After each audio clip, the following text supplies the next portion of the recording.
El contenido proporcionado en este podcast tiene fines informativos y educativos únicamente. Cap Medical presenta.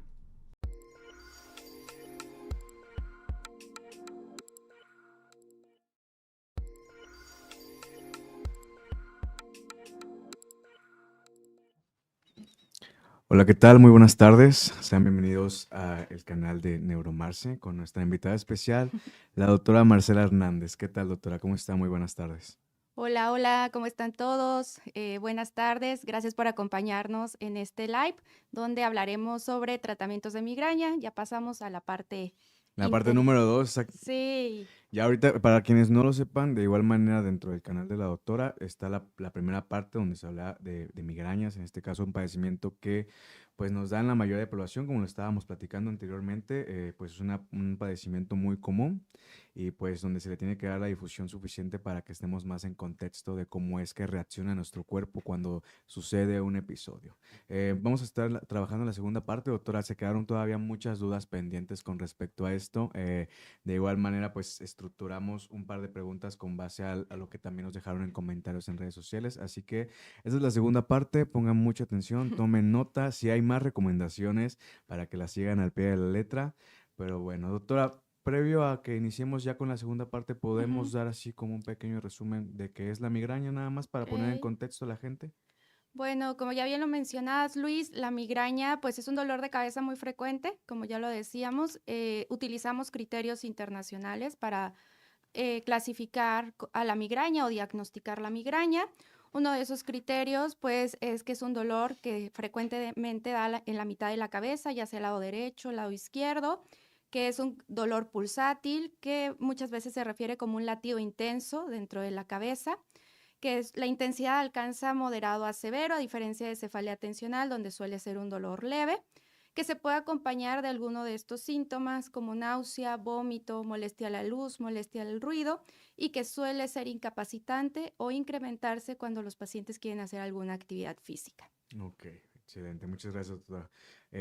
Ahorita en esta segunda parte que me gustaría como que indagar un poquito más en lo que no, porque siento que en la primera parte fue como que más generalizado para poner en contexto a la gente. Me gustaría que checáramos también partes de tratamiento que se mencionó igual un poquito en el live anterior.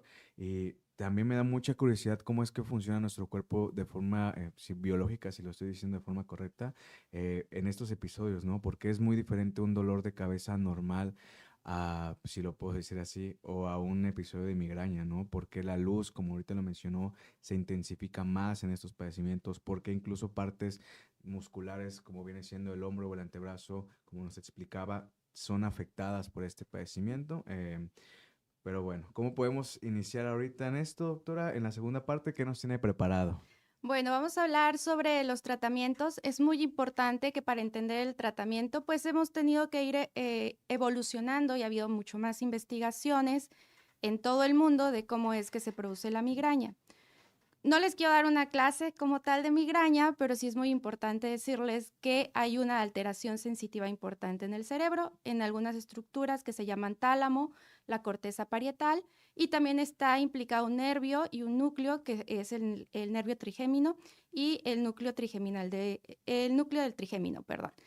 Entonces, hay también una proteína muy importante que se llama péptido relacionado al gen de la calcitonina, que de hecho eso es lo que hace que haya tratamientos más específicos actualmente, ajá, y más eficaces.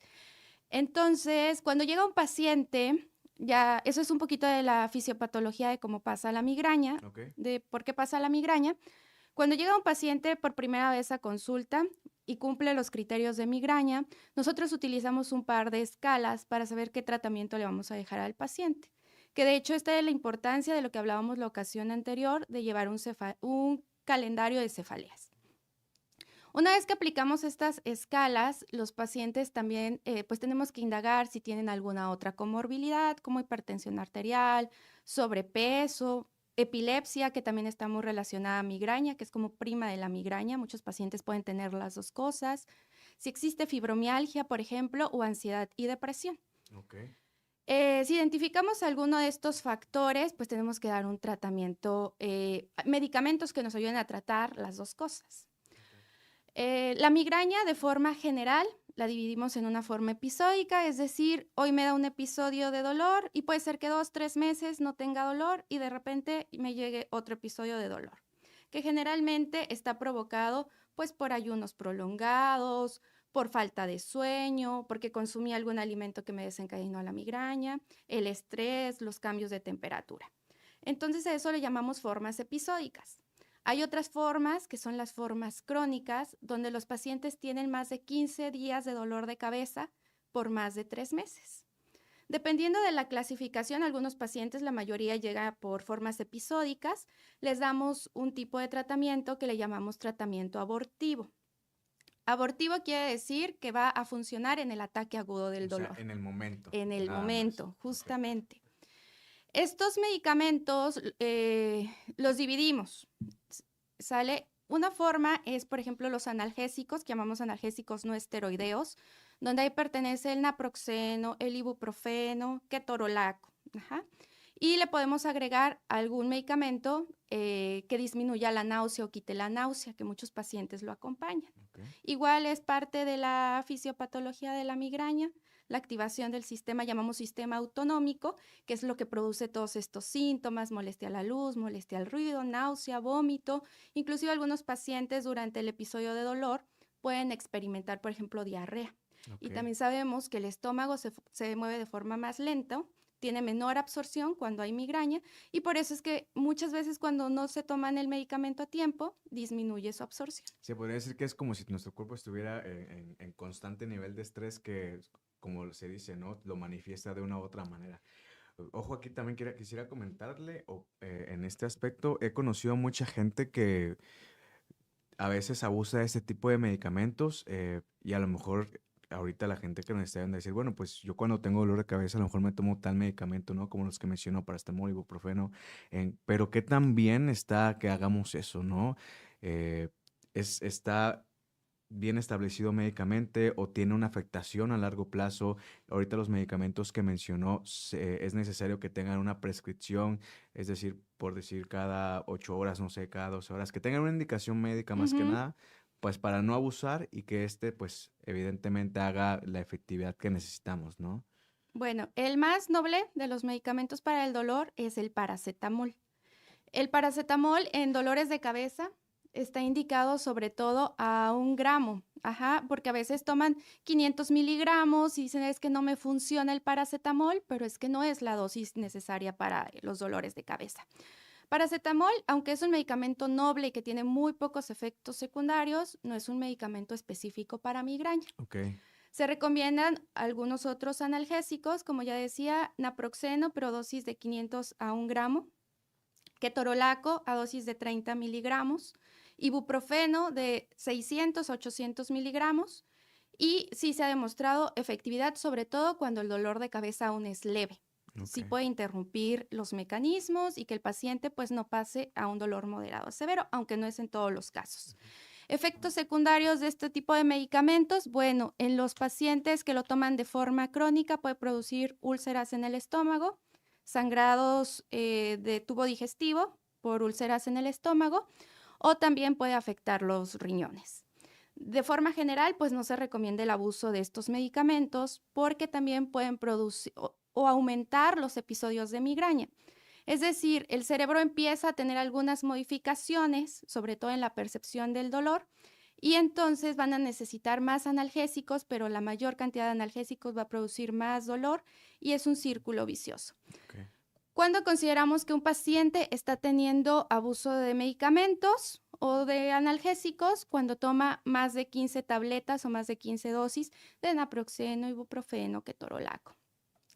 En caso, por ejemplo, de tramadol, que muchas veces viene combinado con paracetamol, se consideran 10 dosis, igual que los triptanos, que estos sí ya son medicamentos específicos para migraña, que ya tienen un par de décadas utilizándose en el mundo, y bueno, que sí son muy eficaces para mejorar los síntomas de migraña en el episodio agudo. O sea, pero esos solamente se toman durante el episodio, pero ya para controlar como tal la enfermedad ya es otra familia de medicamentos que deben aplicarse. Sí, es otra familia de medicamentos. A esto lo llamamos profilaxis o prevención. El objetivo, porque la migraña es una enfermedad que no se cura, pero sí se puede controlar. Okay. Entonces utilizamos medicamentos de acuerdo a las comorbilidades de los pacientes. Es decir, si tengo hipertensión arterial, puedo utilizar, por ejemplo, metoprolol, también enalapril, aunque nosotros tenemos niveles de evidencia, en una evidencia un poquito más baja. Propanolol también es otro medicamento que utilizamos. Por ejemplo, tenemos un paciente que además de migraña hemos detectado que tiene depresión.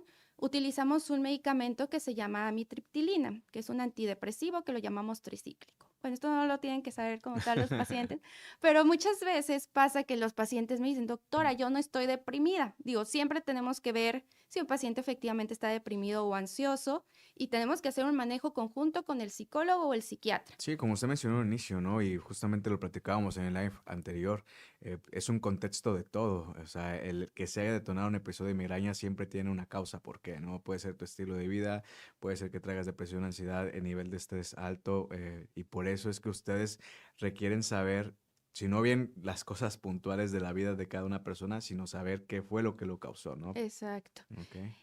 ¿Cuándo dejamos este tipo de medicamentos que llamamos preventivos o profilácticos? Cuando el paciente está teniendo más de 3 episodios discapacitantes al mes. O el paciente tiene un episodio de dolor de cabeza, pero es muy discapacitante, uno le puede proponer el tratamiento profiláctico poniendo riesgos, beneficios, efectos secundarios de los medicamentos, y si el paciente lo acepta, pues también se inicia la prevención secundaria. Aquí, por Digo, la ejemplo, prevención, perdón. perdón que le interrumpa otra, pero aquí, por ejemplo, cada persona tiene un diferente umbral de dolor para soportar ciertos niveles, ¿no? Porque, pues aquí, por ejemplo, muchas personas pueden decir, bueno, pues ya el dolor a lo mejor ya lo acostumbré o ya lo tengo muy cotidiano, entonces no siento que sea discapacitante, ¿no? ¿Cómo se puede considerar que un dolor puede ser discapacitante? ¿En qué aspecto lo consideran ustedes? Bueno, cuando el paciente, por ejemplo, ya tiene náusea, vómito, tiene que aislarse de sus actividades, tiene que dejar de ir al trabajo, tiene que dejar de ir a la escuela por el episodio de migraña, pues nosotros consideramos que es un episodio grave. Por lo tanto, pues estos medicamentos están más dirigidos a esos episodios. Ok. Les decía, hay medicamentos más eficaces. Surgieron los triptanos. En México hay 4 triptanos disponibles, que es sumatriptán, rizatriptán, L-triptán y somitriptán. Ok. Hay pacientes que toleran, por ejemplo, sumatriptán, pero no toleran L-triptán por los efectos secundarios. Entonces, uno ahí, aunque son muy similares en eficacia, pues los tiene que ir cambiando. Ok. También llegó en México una familia que se llama Gepan, los Gepanes, Urogepant, y recientemente, pues en octubre del 2023, se ingresó otro Gepant a México, que es Rimegepan, y este medicamento, a diferencia del anterior, que solamente lo utilizamos en la forma aguda, también se puede utilizar en las formas crónicas de migraña. Entonces, tenemos más alternativas de tratamiento. Estos medicamentos están diseñados contra el receptor que hablábamos del neuropéptido, ¿no? Del péptido relacionado al gen de la calcitonina. Entonces, son medicamentos más específicos. También, por ejemplo, ya los gepanes tienen mayor perfil de bioseguridad, es decir, tienen menos efectos adversos, también menos efectos pues en enfermedades cardiovasculares. ¿Cuáles podrían ser como que los efectos esperados una vez que la persona empieza o inicia en ese tipo de tratamientos? Generalmente les puede producir al inicio náusea o algún efecto gastrointestinal, como diarrea, por ejemplo. Y bueno, siempre hay que informar a los pacientes sobre estos efectos adversos. Sí, que pudieran tener más que nada porque a veces pues uno no está, se aplica el medicamento o en este caso pues reacciona y no sabe cómo piensan que es secundario a la enfermedad, ¿no? Otro punto y siento que también es la cara de la moneda, justamente nos mencionaba que el estilo de vida influye mucho, ¿no? La dieta de igual manera. ¿Qué opinan ustedes o cuál es su opinión de todo ese tipo de quizá terapias alternativas que a veces se suelen dar? Hablo desde quizá un método de relajación como acupuntura, algún tipo de yoga, meditación, etcétera, etcétera, ¿no?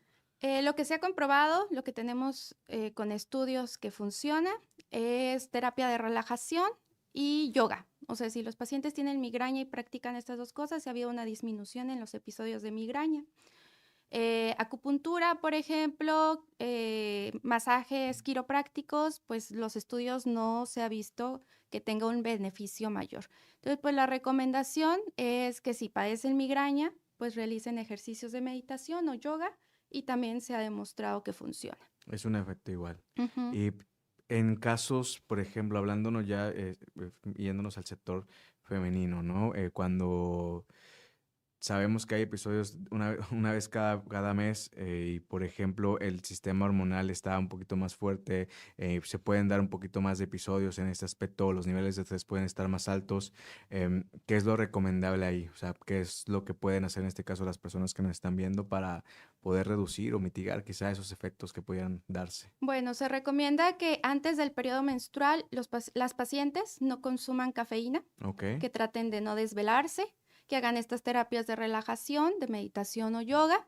Y los medicamentos que se han demostrado que mejor funcionan en la migraña, tanto relacionada a la menstruación como migraña menstrual pura, que son los dos términos que utilizamos cuando está junto con la menstruación, es que utilicen alguno de los triptanos, como ya decía, sumatriptán, rizatriptán, L-triptán, solmitriptán, que es el que se me olvidaba. Solmitriptán le ha ido muy bien en los estudios con pacientes que tienen migraña durante la menstruación y además hay estudios donde agregan naproxeno. O sea, utilizo cualquiera de estos 4 más naproxeno y se ha visto que es una efectividad mayor. O sea, las pacientes mejoran más rápido los episodios de dolor. También se recomienda que si ya está muy establecido, muy claro que se da durante la menstruación, durante esos días tomen una tableta de estos triptanos.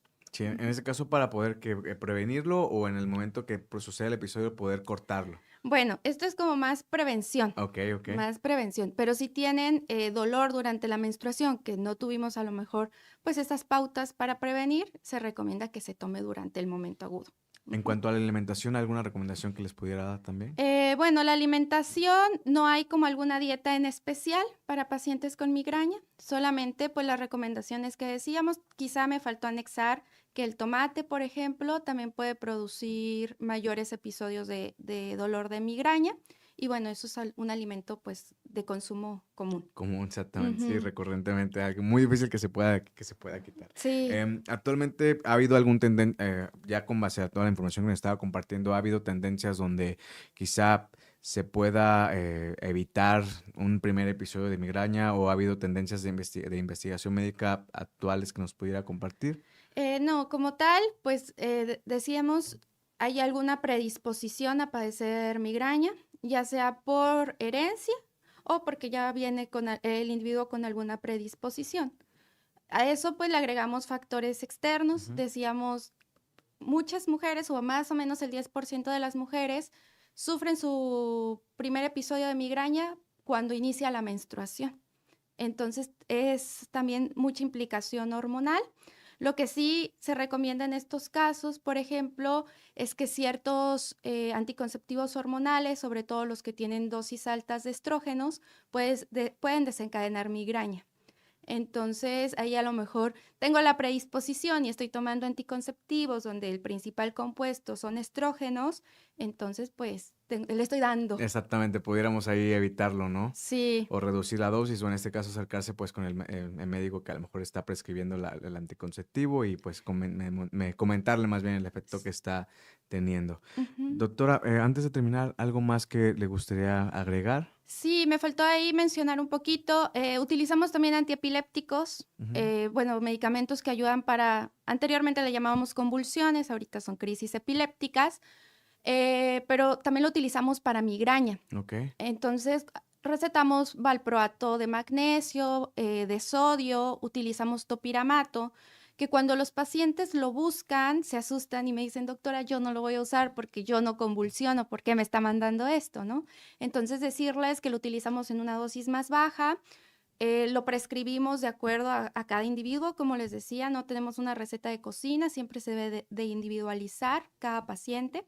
Entonces, estos pacientes, pues, decirles que son medicamentos que utilizamos de forma común en profilaxis o prevención de migraña. Ok.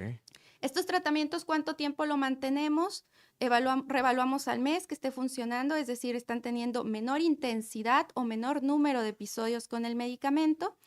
Si es así en el primer mes, lo mantenemos al menos el tratamiento 3 meses.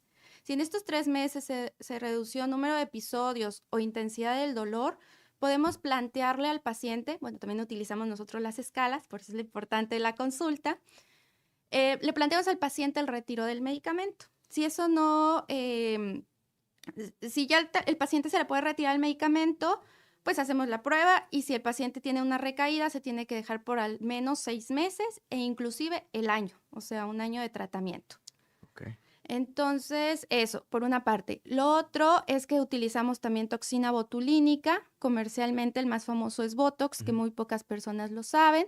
Aplicamos, es bajo un protocolo, pero son de 31 a 39 puntos, tanto en frente, los parietales, temporales, occipitales y el cuello.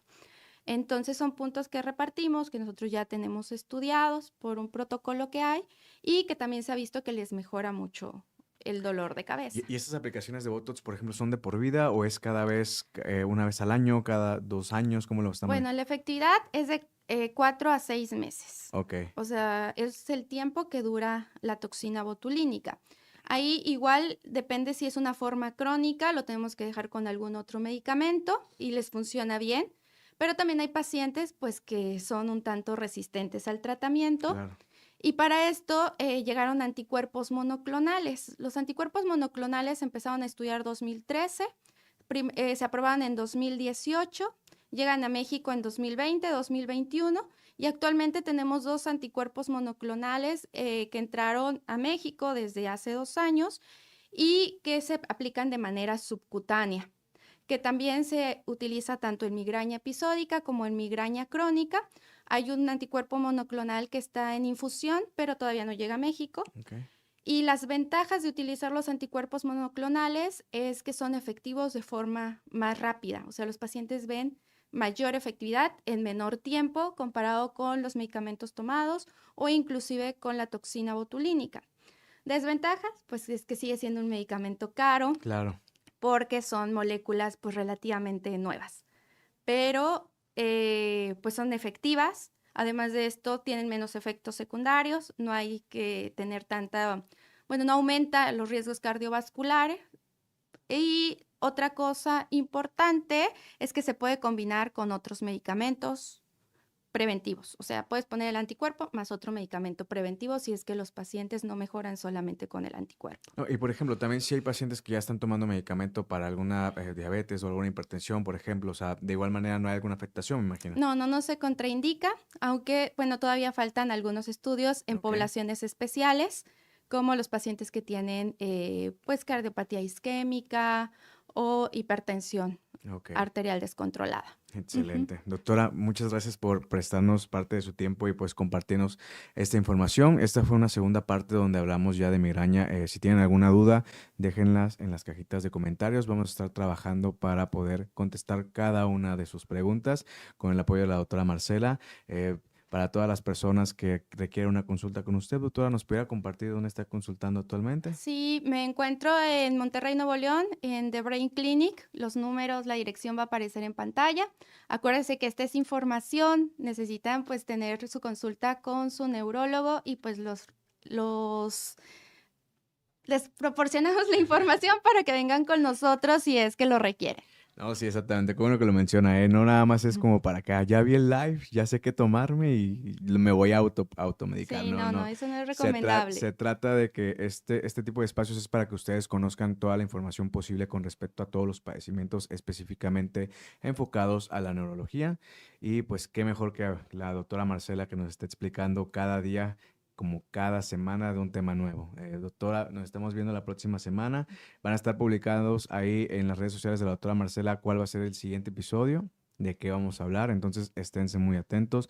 Suscríbanse, es completamente gratuito. Compartan este contenido y nos vemos en una próxima consulta virtual desde las redes de Neuromarce. Mi nombre es Ángel Prado y les deseo un excelente martes. Muchas gracias, doctora. Muchas Gracias, a producción. ustedes. Y nos vemos.